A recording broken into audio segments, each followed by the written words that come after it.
नमस्कार, मैं हूं आशीष वर्मा। मॉर्निंग कॉल में आपका स्वागत है। शुरुआत इस वक्त की हेडलाइंस के साथ। क्रूड प्रोडक्शन घटाने पर सहमति से एशियाई बाजारों में तेजी। शुक्रवार को अमेरिकी बाजार नए शिखर पर बंद। डाउ में 0.5% का उछाल।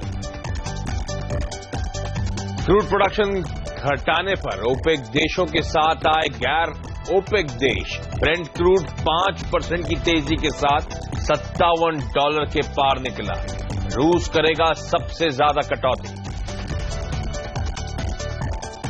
1 अप्रैल से जीएसटी लागू होने की संभावना लगभग खत्म। कल हुई जीएसटी काउंसिल की बैठक में कोई नतीजा नहीं। मौजूदा संसद सत्र में पारित नहीं होगा जीएसटी बिल। अक्टूबर के आईआईपी आंकड़ों ने दिया झटका। 1% बढ़त के अनुमान के मुकाबले 2% गिरा प्रोडक्शन। मैन्युफैक्चरिंग और कंज्यूमर ड्यूरेबल सेक्टर में रफ्तार सुस्त। अमेरिका में बढ़ सकती हैं भारतीय आईटी कंपनियों की मुश्किलें। H-1B वीजा पर निर्वाचित राष्ट्रपति डोनाल्ड ट्रंप ने कहा, स्थानीय लोगों को रोजगार सुरक्षा पहली प्राथमिकता। लाइफ इंश्योरेंस कारोबार में 4% हिस्सा बेचेगा एसबीआई। डील के बाद लाइफ इंश्योरेंस कारोबार का वैल्यूएशन 46,000 करोड़ रुपए। और साइरस मिस्त्री कैंप का रतन टाटा पर फिर हमला। अगस्ता वेस्टलैंड मामले में घसीटने की कोशिश। तत्कालीन रक्षा सचिव विजय सिंह से करीबी रिश्ते का आरोप।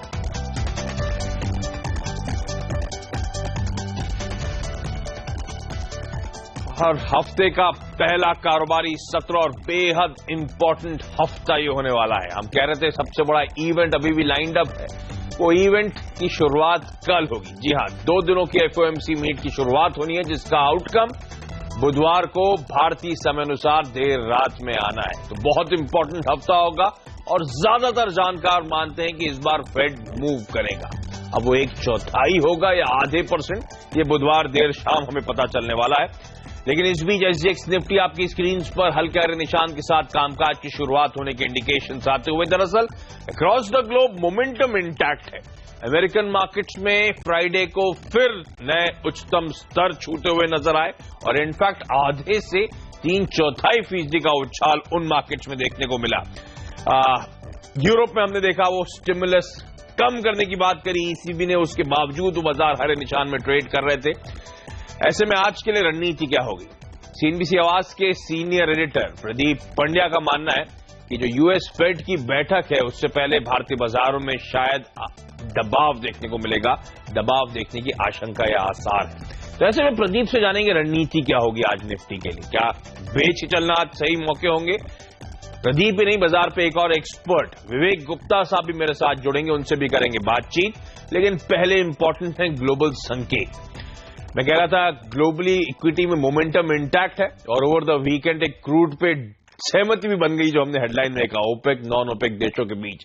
ऐसे में नेट मेरे लिए संकेत कैसे हैं, इस पे बातचीत करने के लिए रोज की तरह मेरे सहयोगी नीरज बाजपेयी मेरे साथ जुड़ते हुए। Neeraj ji, global momentum intact. Good morning Ashish. पहले तो बता दूं कि मोमेंटम जो पूरा बना हुआ वो अच्छे ही तरफ है, लेकिन अगर आप नंबर्स पे बिलीव करते हैं तो अच्छे नहीं है। क्योंकि नंबर्स आप देखिए, डॉलर इंडेक्स 101.59, क्रूड $57 के ऊपर, फेड की रेट बढ़ने वाली है 2 दिन के बाद जो बैठक होनी है। तो ये नंबर्स भारत के बाजार के पक्ष में नहीं है। लेकिन जो सेंटिमेंट बना है पॉजिटिव, जो लिक्विडिटी की वजह से तेजी बन रही है, उससे ये मानना कि बाजार कमजोर हो जाएगा, ग्लोबल संकेत अच्छे नहीं है, ये सही नहीं होगा।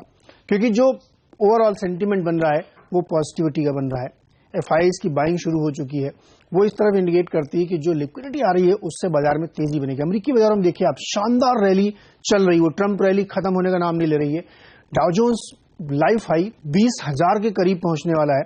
बहुत थोड़ा 200-250 पॉइंट रह गया, जो मुझे लगता है इसी हफ्ते वो कंप्लीट करेगा। फेड का डर बिल्कुल खत्म हो चुका है। तो एक तरफ नंबर कुछ और सजेस्ट कर रहे हैं, सेंटिमेंट और मूड दूसरा कुछ सजेस्ट कर रहा है। इसलिए जो हमारे जो पूरे एक्सपर्ट का व्यू है वो ये है कि बाजार में बहुत बड़ी गिरावट या कोई ऐसे डर की बात नहीं है, बावजूद इसके कि डॉलर इंडेक्स 102 के करीब पहुंच रहा है। पॉजिटिव सेंटीमेंट है, खरीदारी पे ज्यादा फोकस है, लेकिन डेफिनेटली ऊपरी स्तर पे प्रॉफिट बुकिंग जरूर देखने को मिल सकती है। ओके, तो आसान शब्दों में मिले जुले संकेत हैं भारतीय इक्विटी मार्केट्स के लिए। आज ग्लोबल जो संकेत नीरज हाईलाइट करते हुए, आपको याद होगा शुक्रवार को भी भारतीय बाजार में जो सेक्शन था ठीक ठाक रहा, हमने हरे निशान में क्लोज करा। हालांकि दिन भर एक बहुत सीमित दायरे में कामकाज था। मैं ऊपरी स्तर और लोअर लेवल्स अगर आप फ्राइडे के देखेंगे तो मैं 30-35 पॉइंट की रेंज में दिन भर इंडियन इक्विटी मार्केट्स घूमते हुए नजर आया और उस रेंज के मिड पॉइंट पे जाके हमने शुक्रवार को क्लोज दिखाया। तो सेंसेक्स निफ्टी हल्के हरे निशान वो आपकी स्क्रीन पर आते हुए, क्यों? क्योंकि एक तो अमेरिका में जो ट्रंप रैली है जिसको आज भी नीरज हाईलाइट करें वो कंटिन्यू होती हुई, सिमिलर संकेत थे शुक्रवार को भी, वो मोमेंटम इंटैक्ट था अमेरिकन मार्केट्स के लिए। तो मेरे ख्याल से जो लास्ट वीक रहा है इलेक्शंस के बाद से सबसे बेहतरीन हफ्ता रहा है रिटर्न्स के लिहाज से, वीक ऑन वीक रिटर्न्स की अगर बात करें तो। बैंक शेयरों ने शुक्रवार के ट्रेडिंग सेशन में लीड करा था, ऑलमोस्ट 1% का उछाल उस पॉकेट में देखने को मिला। इसके अलावा और भी हेवीवेट जैसे कि आईटी, एफएमसीजी, इन्होंने भारतीय बाजारों की मदद करी। जहां तक एफआईडीआई के आंकड़ों की बात है वो पॉजिटिव नंबर कंटिन्यू होता हुआ, हालांकि इतना स्ट्रांग नहीं जितना हमने शुक्रवार की सुबह हाईलाइट करा था कि गुरुवार को 700 करोड़ रुपए के आसपास की बाइंग हुई थी। शुक्रवार को भी एफआईसी कैश मार्केट में खरीद का आंकड़ा 200 करोड़ रुपए का। तो ये लगातार चौथा ट्रेडिंग सेशन हो गया, बहुत क्लोजली वॉच आउट कर रहे हैं एफआई के खरीदारी के आंकड़े। ये चौथा ट्रेडिंग सेशन है एफआईस की बाइंग का, 200 करोड़ रुपए के आसपास 3 दिन और एक दिन 700 करोड़ रुपए के आसपास की बाइंग होती हुई। चलिए, ग्लोबल संकेत पॉजिटिव, यूएस में मोमेंटम इंटैक्ट है, वो ट्रंप रैली कंटिन्यू होती हुई। एफआईडीआई के खरीदारी करने के आंकड़े वो आपकी स्क्रीन पर आते हुए, तो ये पॉजिटिव साइड की खबरें हैं। पर डॉलर इंडेक्स में मजबूती जो नीरज भी हाईलाइट कर रहे थे, 101.5 के ऊपर अब डॉलर इंडेक्स कामकाज कर रहा है। दूसरी बात, फेड मीट हमारे सामने खड़ी हुई है जिसमें शायद ब्याज दरें बढ़ती हुई नजर आए और उभरते बाजारों के लिए वो संकेत अच्छा नहीं होता। और कच्चा तेल 5% का उछाल आज शुरुआती एशियन कामकाज में देखने को मिला है उस ओपेक नॉन ओपेक डील के चलते। तो मिले जुले संकेत हैं आज। ऐसे में रणनीति क्या होगी? सीएनबीसी आवाज के सीनियर एडिटर प्रदीप पंड्या मेरे साथ जुड़ते हैं। प्रदीप, हाय, गुड मॉर्निंग। मैं आपकी शुरुआत की कोट प्लेट पढ़ रहा था कि शायद यूएस फेड की बैठक से पहले कमजोरी देखने को मिल सकती है, तो क्या आज निफ्टी में बेचने के मौके होंगे? अगर हाँ, तो क्या लेवल्स होंगे? रणनीति क्या होगी आज के लिए? देखिए, ऊपर की तरफ जो हर्डल नजर आ रहा है वो तकरीबन 8300 8320 के रेंज में है और यहाँ पर जाकर निफ्टी अटक सकता है। इसकी वजह एक ही है, मैं अभी आपकी और नीरज की बात सुन रहा था, जब आप ग्लोबल संकेत देखते हैं तो इन दिनों मेरे लिए सिर्फ एक ही इंडिकेटर इंपॉर्टेंट होता है और वो है डॉलर इंडेक्स। और लगातार गिरावट के दौर में हम इसी को ट्रैक कर रहे थे और जैसे ही डॉलर इंडेक्स 100 के करीब आया तो आपने देखा कि एफआईएस की बाइंग शुरू हो गई। अब ये वीकेंड में जो उछाल आया है डॉलर इंडेक्स में वो काफी ज्यादा है और 102 के करीब फिर से आ गया है। तो मेरा ऐसा मानना है कि अगर आपकी तेजी की पोजीशन है, ऊपर के लेवल पर दबाव दिखाई देगा, ये बात तो आप याद रखें। साथ ही साथ आपको अगर स्टॉप लॉस लगाना है तो आप निफ्टी या बैंक निफ्टी के लेवल के साथ साथ डॉलर इंडेक्स को भी ध्यान में रखें और 102 के ऊपर अगर डॉलर इंडेक्स निकलता हुआ और टिकता हुआ नजर आए तो उसको एक लॉन्ग पोजीशन के स्टॉप लॉस के तौर पे ट्रीट करें, क्योंकि इसके बाद आपको एफआईआईस की बिकवाली नजर आएगी और बाजार में एक नुकसान हो सकता है। हालांकि हो सकता है कि डॉलर इंडेक्स का प्रीवियस हाई है तो वो इंतजार करे बुधवार की फेड मीटिंग का और कमेंट्री सुनने के बाद फिर आपको कोई ब्रेकआउट या ब्रेकडाउन दिखाई दे। इसलिए हम इसको प्रेडिक्ट नहीं करेंगे, एंटिसिपेट नहीं करेंगे, लेकिन इस पे नजरें जरूर बनाकर रखेंगे, क्योंकि अब अगले 3 दिन काफी अहम होंगे मार्केट के लिए। और मैं ऐसा लगता है कि शायद फेड मीटिंग के पहले मार्केट कोई रुख साफ ना करे और एक रेंज में घूमता हुआ नजर आए और फाइनल मूव आपको गुरुवार के दिन ही भारतीय बाजारों में देखने को मिलेगा, जब फेड का आउटकम आ चुका होगा और हमें क्लैरिटी होगी डॉलर को लेकर, अमेरिकी ब्याज दरों को लेकर और एफआईआई को लेकर। आज के लिए जैसे कि आपने कहा कि क्रूड में उछाल है तो इसका फायदा अपस्ट्रीम ऑयल और गैस कंपनीज के लिए मिलेगा और ऑफशोर कंपनीज को भी इसका फायदा मिलने की कुछ हद तक उम्मीद की जा सकती है। तो ये एक सेक्टर है जो मार्केट की शायद मदद करेगा, लेकिन कितना ऊपर ले जा सकता है ये देखने वाली बात है। ठीक बात है। तो डॉलर इंडेक्स पर नजर रखें, जिस प्रदीप भी हाईलाइट कर रहे हैं, लगातार इस चैनल पर हाईलाइट होता रहा है। बहुत इंपॉर्टेंट ट्रिगर है, बहुत इंपॉर्टेंट क्यू है और वहां पे मजबूती के साथ कामकाज होता हुआ, अच्छी खासी मजबूती, 101.7 के आसपास की लास्ट रीडिंग है, तो मजबूती है वहां पर। तो वो एक भारतीय बाजारों के लिए अच्छी खबर नहीं है। एक पॉकेट है जो आउट परफॉर्म करेगी, वो कच्चे तेल से रिलेटेड जो स्टॉक्स हैं जिनको फायदा मिलना है, अर्थव्यवस्था के लिहाज से बुरी खबर हो सकती है इवेंचुअली, लेकिन हाँ, कई सारी पॉकेट्स होंगी जो आउट परफॉर्मेंस दिखा सकती हैं, तो उस पॉकेट पे आप फोकस करें ट्रेडिंग के लिहाज से। जहां तक रेंज की बात है, प्रदीप हाईलाइट करें 80 to 50 के आसपास का सपोर्ट और 8300, 8320 के जोन्स पे एक स्ट्रांग रेजिस्टेंस इस समय निफ्टी के लिए नजर आता है। तो ऐसे में क्लियर कट रणनीति क्या होनी चाहिए आज के लिए? 24 कैरेट फाइनेंशियल्स के विवेक गुप्ता साहब अब मेरे साथ जुड़ते हुए। विवेक जी, आपकी चार्ट्स की रीडिंग क्या कहती है? बीता हफ्ता तो स्ट्रांग रहा है, निफ्टी मेरे ख्याल से 2.25% के आसपास का उछाल हमने लास्ट वीक आता हुआ देखा था। ये क्या मोमेंटम इंटैक्ट है sir? Good morning Ashish ji, मुझे लगता है इंटैक्ट रहेगा at least for 1 to 2 days. Nifty को अगर देखें तो वो एक राइजिंग ट्रेंड चैनल में ट्रेड कर रहा है और अभी काफी इंपॉर्टेंट सपोर्ट लेवल्स के बाद ऊपर उसने क्लोजिंग दी है, तो मुझे लगता है काफी पॉजिटिव इम्पैक्ट रह सकता है। अगर 8250 से लेकर 8260 की रेंज में निफ्टी मिले तो बाई करना चाहिए विद स्टॉप लॉस ऑफ 8205। ऊपर में 8230 और 8270 तक के टारगेट देखे जा सकते हैं। ओके, तो निफ्टी में खरीदारी करने के मौके होंगे, वो मोमेंटम जो है वो इंटैक्ट नजर आता है। बीता हफ्ता स्ट्रांग रहा है भारतीय बाजारों के लिए, आज से न सिर्फ यूएस मार्केट्स के लिए ध्यान रखें, और आज भी खरीदारी करने के विवेक जी मानते हैं मौके है। 8258 के आसपास की बाइंग होनी चाहिए। ये कैश मार्केट के लेवल्स बता रहे हैं सर आप? हाँ जी, ये कैश मार्केट के लेवल, जो फ्राइडे की क्लोजिंग लेवल थी उसी के आसपास अगर निफ्टी मिलता है तो खरीदारी करने के मौके होंगे। 8230 के टारगेट्स, 8205 के स्टॉप लॉसेस के साथ इस ट्रेड को अप्रोच करें। अच्छा विवेक जी, कुछ स्टॉक स्पेसिफिक आइडियाज हो तो वो भी शेयर करें। बैंकिंग स्टॉक्स अच्छे लग रहे हैं। बैंक ऑफ इंडिया अगर 117.55 के ऊपर जाता है तो बाई कर सकते हैं विद स्टॉप लॉस ऑफ 116। ऊपर में 119.80 तक का टारगेट देखा जा सकता है। दूसरा स्टॉक जो अच्छा लग रहा है वो हेक्सावेयर है। हेक्सावेयर को अगर चार्ट्स में देखें तो काफी दिनों से कंसोलिडेशन पैटर्न बना रहा है, लेकिन 211 के आसपास वो रेजिस्टेंस ले रहा था। मुझे लगता है 211 का लेवल क्रॉस होता है तो बाई करना चाहिए 206 के स्टॉप लॉस साथ। ऊपर में 218 और 224 तक के टारगेट देखे जा सकते हैं। ओके, तो निफ्टी में खरीदारी करने के मौके 8230 तक के टारगेट्स के अप्रोच करने की सलाह है। बैंक ऑफ इंडिया और हेक्सावेयर, दो स्टॉक्स विवेक जी ने आइडेंटिफाई करें आपके लिए, दोनों में खरीदारी करने के मौके। लेवल्स आपकी स्क्रीन पर।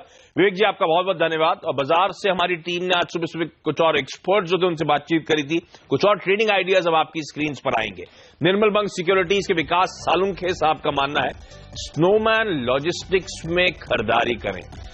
48 के स्टॉप के साथ 60 रुपीज के टारगेट्स के अप्रोच करने की सलाह। अच्छा, इनका भी मानना है कि हेक्सावेयर में दाव लगाना चाहिए। विवेक गुप्ता ने भी कहा था हेक्सावेयर खरीदारी करने के मौके। स्टॉप लॉस होगा 201 का विकास के लिहाज से और 214 तक के टारगेट्स के अप्रोच करें। हेक्सावेयर पे विवेक का टारगेट था 218 रुपए का। एसएमसी ग्रुप ऑफ कंपनीज के मुद्दत गोयल का मानना है जेएसडब्ल्यू एनर्जी में खरीदारी करने के आज मौके होंगे 62 के टारगेट्स के लिए। और एलआईसी हाउसिंग फाइनेंस भी खरीदा जा सकता है 560 के स्टॉप के साथ 585 के टारगेट्स के लिए। फाइनली आपकी स्क्रीन पर रजत के बोस.com के रजत बोस की ट्रेडिंग आइडियाज आएंगे। ग्लेनमार्क फार्मास्यूटिकल्स खरीदारी करने के मौके 895 का स्टॉप, 917 का पहला टारगेट, उसके बाद 925 तक के लेवल्स के लिए अप्रोच करें। और दिग्गज आईसीआईसीआई बैंक, यहां पे भी खरीदारी करी जा सकती है 277 के टारगेट्स के लिए। तो जितने ट्रेडिंग आइडियाज आए हैं, और इनफैक्ट कई सारे हैं, मैं देख रहा था 8 ट्रेडिंग कॉल्स हैं और 8 के 8 बाय साइड की रिकमेंडेशंस। 2 लोग हेक्सावेयर पे दाव लगा रहे हैं, इसके अलावा bank of India, snowman logistics, JSW energy, LIC housing finance, Glenmark और आईसीआईसीआई बैंक, इन सब में आज खरीदारी करने के मौके। लेकिन चलिए आज के इवेंट्स कैलेंडर पर नजर डाल लीजिए। रिजल्ट्स के लिहाज से एक इंटरेस्टिंग दिन होगा। कई सारी छोटी मिड कैप कंपनीज के रिजल्ट्स आने हैं।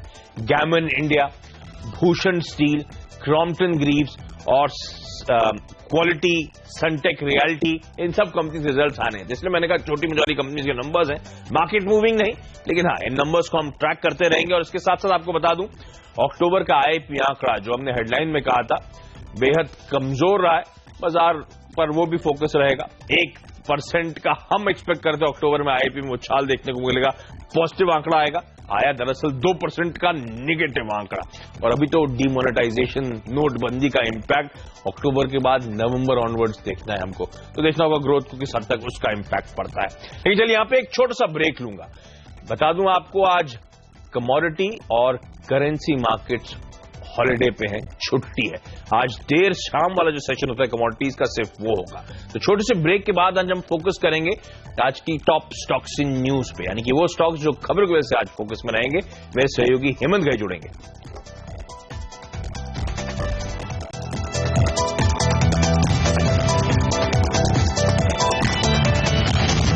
ब्रेक के बाद आपका स्वागत है और आज कौन से टॉप 5 शेयर्स रहेंगे फोकस में खबरों की वजह से, ये बताने के लिए मेरे साथ मेरे सहयोगी हेमंत भाई अब जुड़ चुके हैं। हेमंत, हाय, गुड मॉर्निंग। मॉर्निंग आशीष। कौन से स्टॉक्स हैं आज आपके रडार पर? आईआरबी इंफ्रा के ऊपर देखिए, रखिए नजर। आईआरबी इंफ्रा ने राजस्थान में 90 किलोमीटर की जो सड़क थी उसकी 6 लेनिंग के लिए बोली लगाई थी। सबसे कम बोली लगी थी तो इनके हाथ लगाया वो ऑर्डर। 186 करोड़ रुपीस की बोली इन्होंने लगाई थी, तो कह सकते हैं आप इतना ऑर्डर इनको मिलता हुआ दिखेगा। और 11,060 करोड़ रुपए के आसपास अब इनकी ऑर्डर बुक पहुंच गई है। इस ऑर्डर के मिलने के बाद 20 साल तक ये वहां पर चुंगी वसूलेंगे। बता दूं, किशनगढ़ से गुलाबपुर के बीच की जो सड़क है उसकी 6 लेनिंग ये कंपनी करेगी। मार्केटर पर भी रखिए नजर। देखिए, ये लगातार कंपनी अपने नॉन कोर एसेट्स को बेचती चली जा रही है, जिससे इनका कर्ज कम हो रहा है। अब इन्होंने ऐलान किया था कि ये मार्केटर ऑफशोर्स एक जो इनकी कंपनी है उसका एक फ्लोटिंग प्रोडक्शन का कारोबार था वो बेचेंगी। वहां से इनको करीब करीब $75 मिलियन यानी 500 करोड़ रुपए के आसपास हाथ लगेंगे। तो ये एक पॉजिटिव खबर है। लेकिन ध्यान रखिएगा, मार्केटर के जो नतीजे आए थे वो निराशाजनक आए थे। मुनाफा से लॉस में आई थी ये कंपनी इस क्वार्टर में। तो एक तरफ तो वो खबर है, लेकिन दूसरी तरफ ये खबर कि अपने नॉन कोर एसेट्स को तेजी से ये कंपनी मोनेटाइज कर रही है। इनफाइनाइट कंप्यूटर सॉल्यूशंस, इस पर भी रखिए नजर। 150 करोड़ रुपए तक कंपनी खर्च करेगी बायबैक के ऊपर और 265 रुपीज प्रति शेयर तक का बायबैक ये कंपनी कर रही है। तो बायबैक से जनरली हम देखते हैं प्राइस को सपोर्ट मिलता हुआ दिखता है। टीटागढ़ वैगन एक और ऐसी कंपनी जिस पर नजर होनी चाहिए। देखिए, पहला ऑर्डर इसको नेवी से मिला है। अब तक डिफेंस से इसको ऑर्डर्स नहीं मिलते थे। डिफेंस में ये रजिस्टर इन्होंने अपने आप को कराया और उसके बाद अब ऑयल टैंकर बनाने के लिए ऑर्डर मिला है। करीब करीब 75 करोड़ रुपए का ये ऑर्डर है। तो साइज इतना बड़ा नहीं है, लेकिन अब ये कंपनी नेवी के ऑर्डर्स को एग्जीक्यूट करने की क्षमता रखती है। तो इस तरह से भी इसको देखना चाहिए। तो डिफेंस प्ले भी हो जाएगा। 21 महीने के भीतर ये ऑर्डर इनको एग्जीक्यूट करना है। एसबीआई पर रखिएगा नजर। देखिए, एसबीआई लाइफ की लिस्टिंग होनी थी, हम सब जानते हैं, हमने आपको कई बार बताया था। लेकिन उसका वैल्यूएशन क्या होगा, ये एक बड़ा सवाल था। अब 2 प्राइवेट इक्विटी कंपनियों ने, केकेआर और टेमासेक ने यहां पर 1.95% हिस्सेदारी खरीद ली है। ध्यान रखिए, एसबीआई चाहता था कि 3.9% हिस्सेदारी पहले प्राइवेट इक्विटी कंपनीज को बेची जाए और उसके बाद जो वैल्यूएशन निकले उस पर वो लिस्ट होती हुई दिखे। तो अब जो है 460 रुपीज प्रति शेयर के भाव पर इन दोनों कंपनियों ने हिस्सेदारी खरीदी है। तो एसबीआई लाइफ का जो वैल्यूएशन है वो 46,000 करोड़ रुपीस का हो गया है। तो आज एसबीआई के शेयर में अच्छी तेजी देखने को मिल सकती है, क्योंकि साफ तौर पर ये 2 बड़े इन्वेस्टर्स एसबीआई लाइफ में हिस्सेदारी खरीद रहे हैं। तो इंटरेस्टिंग, जितने स्टॉक्स हेमंत ने हाईलाइट कर रहे हैं सारी अच्छी खबरें आती हुई, जितने ट्रेडिंग आइडियाज हमारे पास आए थे सारे बाई साइड के रिकमेंडेशंस थे। तो हफ्ता गलत हो गया, अदरवाइज सब कुछ पॉजिटिव नजर आता है। हफ्ता इसलिए गलत क्योंकि एफओएमसी मीट आनी है, तो उसके चलते नर्वसनेस होगी, शायद अपसाइड कैप रहेंगी, जो प्रदीप भी चर्चा के दौरान हाईलाइट कर रहे थे। अच्छा, एक सेक्टर आज फोकस में रहेगा। हालांकि कुछ एक्सपर्ट्स ने हेक्सावेयर में खरीदारी करने की सलाह दी है, लेकिन अमेरिका के राष्ट्रपति चुने गए डोनाल्ड ट्रंप के नए बयान से भारतीय आईटी कंपनियों की दिक्कतें बढ़ सकती हैं। ट्रंप ने H-1B वीजा पर बोलते हुए कहा है कि अमेरिकी लोगों को की रोजगार सुरक्षा उनकी प्राथमिकता है और वे इसकी जगह विदेशी कर्मचारी को नौकरी पर रखे जाने की अनुमति नहीं देंगे। ऐसी स्थिति में भारतीय आईटी कंपनियों की मुश्किलें बढ़ सकती हैं। अमेरिका में भारतीय आईटी कंपनियों का कारोबार 150 अरब अमेरिकी डॉलर यानी करीब 10 लाख करोड़ रुपए से ज्यादा का है। टीसीएस, इन्फोसिस और विप्रो जैसी कंपनियां अमेरिका में H-1B वीजा के जरिए बड़े पैमाने पर भारत से कर्मचारियों को ले जा रही हैं। तो अगर डोनाल्ड ट्रंप साहब वाकई कुछ कर्व कर देते हैं H-1B वीजाज पर, तो इंडियन आईटी कंपनीज का बिजनेस मॉडल डिस्टरप्ट होता हुआ नजर आएगा। ज्यादा खर्चा इन कंपनियों को करना पड़ेगा, वहां पे लोकल हायरिंग करनी पड़ेगी और शायद इसके चलते इन तमाम आईटी कंपनीज के फाइनेंशियल्स खराब होंगे। तो ये इस समय तो एक सेंटिमेंट नेगेटिव है और इस समय शायद वो आईटी पैक कमजोरी के साथ इस खबर के चलते मूव करता हुआ नजर आया। तो ये पूरा सेक्टर आपके रडार पर रहना चाहिए। लेकिन चलिए अभी एक छोटा सा ब्रेक लेंगे। ब्रेक के बाद अब तक जो शो हुआ था, जो चर्चा हुई है, उसका क्विक रैप अप लूंगा, टॉप स्ट्रैटेजीज आपको बताऊंगा और आज की रणनीति आपके साथ शेयर करेंगे और साथ साथ एसजीएक्स निफ्टी का भी एक अपडेट।